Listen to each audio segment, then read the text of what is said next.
Welcome back to another video. So today we're going to be working on the M3 and we're going to be installing some big brakes on this car. The last time I took the car out onto the track, I definitely struggled a lot with the front brakes. I believe either my stock caliper guides are starting to fail because the pads are not sitting back properly, or I may have warped the rotors. I'm not entirely sure, but either way I noticed that the braking force and the power, even with the upgraded lines, the fluid and the pads with stock size rotors was just not enough. So that is why we are going to be upgrading to the Wilwood brake kit. Let's go over that kit now. So here is the Wilwood big brake kit that I ordered from UUC. There are many different retailers that carry this brake kit, and it's a little bit different variations here and there, but the one we're going over today is going to come with the 4-piston Wilwood brakes up front. This is the super light caliper. We have just a single piece slotted rotor along with the brackets to mount the calipers, some fresh hardware, Loctite. We've got Hawk HPS pads, which are pretty good pads for the street and also should be able to function well enough on track until maybe farther down the road that might need to upgrade these to something more aggressive. But as for the street, these don't produce a ton of brake dust, which is nice, but still have a great performance. And then obviously we have our stainless steel braided lines that we're going to be installing as well. I do already have lines in the car, but doesn't hurt to throw fresh ones on at this time. And something I forgot to mention is you're always going to want to get some fresh brake fluid. Make sure you stick with the correct dot rating one that you have in the car. I recently bled the brakes with this Liquid Moly .5.1. Seemed to perform really well. The nice thing about this is it's readily available at like AutoZone.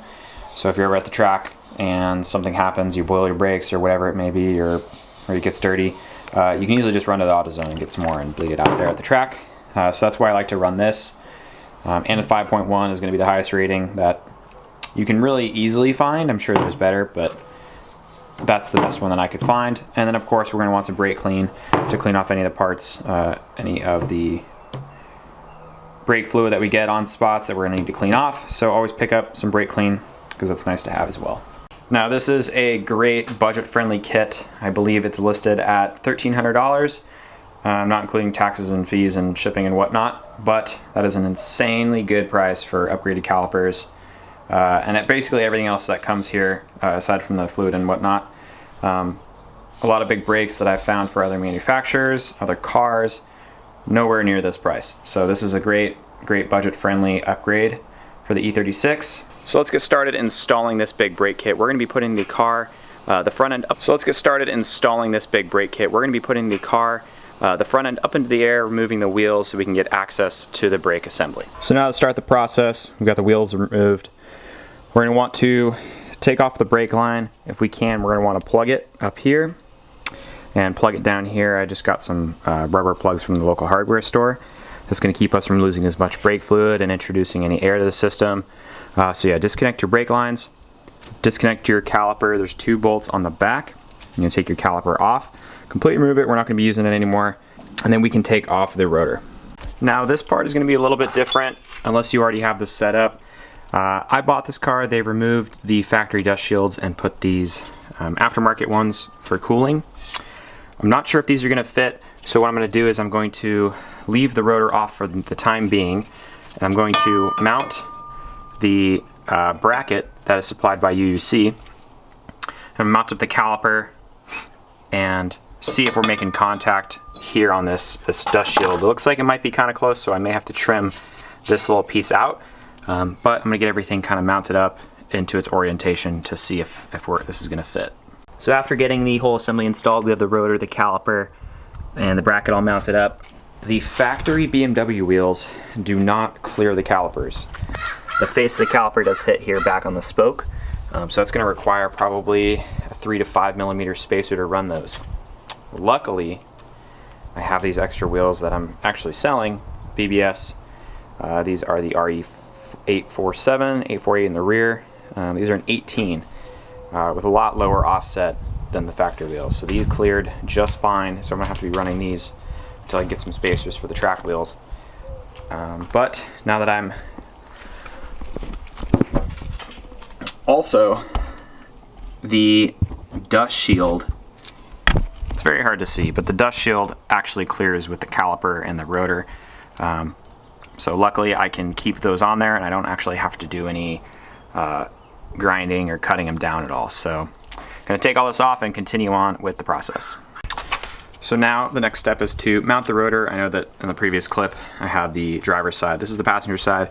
You want the slots here facing backwards, so when it spins it looks like that, due to the orientation of the vanes on the inside. Now we're going to be mounting that kind of J bracket on the back. You're going to want to use those longer bolts with 2 washers on the head side and torque that guy down. You're going to also want to use some red Loctite, and then that's going to be torqued down to 55 foot-pounds. Now for the bracket, what you're going to see, it's kind of hard to show on camera, is these 2 holes, and we're talking about the passenger side right now, these 2 holes are going to show kind of a helicoil on the inside, which is going to change the thread pitch.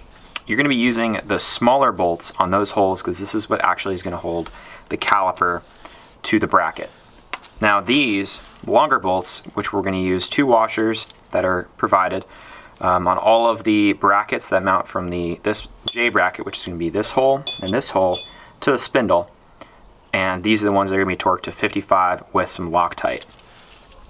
Then we're going to transition and we're going to go ahead and put these on with a flat washer that's provided as well to mount the caliper to the bracket. And we're also going to be using Loctite on these guys to mount that caliper, and these are going to be torqued to 45 foot-pounds. So when you go to install the bracket, this is how you should see it. You have your longer bolts, 2 washers, you'll have your spacer, and then you'll install your J bracket. Now once you have that back bracket bolted on, you're actually going to want to install the pads onto the caliper first so you can slide them over the rotor a little bit easier. You're going to be throwing both pads on each side using that bridge bolt. It's nice to have the thread or the Allen key side towards the face of the caliper that you're going to see outside the wheel, just so it looks a little cleaner, and it's less likely to make contact with anything on the face of your wheel. So you want to make sure that nut is on the back side. Now we can use these smaller bolts that are provided with a flat washer and install the caliper to that bracket. We're going to want to slide the caliper over the rotor since we have the pads installed, and then use some Loctite on these and torque them down to the 45 on that bracket. Now once we reach this point, now we can install our brake line. We're going to want to get some Teflon tape for this 90-degree elbow that's going to go into the back of the caliper. You can get some of that at just a hardware store. Make sure you get some good quality stuff, and then we're going to thread this guy in as well. Now with the installation, you're going to want to use the thread tape on the side of the 90 that's going to go into the caliper, making sure to not use the AN fitting side, which is going to actually mount to the hose line itself. Feed it through to its factory mounting location, and we're going to mount it back up to here. And now once you have everything installed, now you can crack these top bleeder screws and start the process of bleeding your brakes. I won't be showing that in this video, but this is going to be the complete assembly. Some questions that came up while I was installing this kit was kind of the fitment. One, the calipers did come with some blanks from Willwood. Those are going to be an optional installation for the bleed screws on the bottom. You're not going to be using those. Opening these would introduce air into the system, so we're going to leave these closed. So that we're just going to be using these top ones whenever we're going to be bleeding these brakes. The other question that came up that I had was kind of the fitment of the caliper on the rotor. As you see, there's still some material here that we're not going to be utilizing. After speaking with UUC on the phone, they provided me some great information talking about how having any more contact area on this rotor is kind of mess with the brake bias, and as well as the type of mounting system that this has does not fully allow this. The other interesting fact was, to keep costs down, they're actually utilizing an E36 M3 CSL brake rotor, so that this is going to be kind of a cheaper replacement for the times that you're going to need to replace your rotors. So being that this kit is kind of the lowest one on the market, I think that's something that I can live with. The factory brakes were pretty good for this car, but it was time to upgrade since they were starting to show signs of failure with the application of the braking. So this is going to be kind of that moderate upgrade. It's going to give us the 4-piston brakes, slightly larger rotors, and should be able to stop the car just as fine, if not better. So the brakes are fully on the car now. I have all the BBS mounted just because those factory wheels, again, did not clear without a spacer, so I'll be ordering one of those. Overall, I'm really happy with the installation process. It was very straightforward.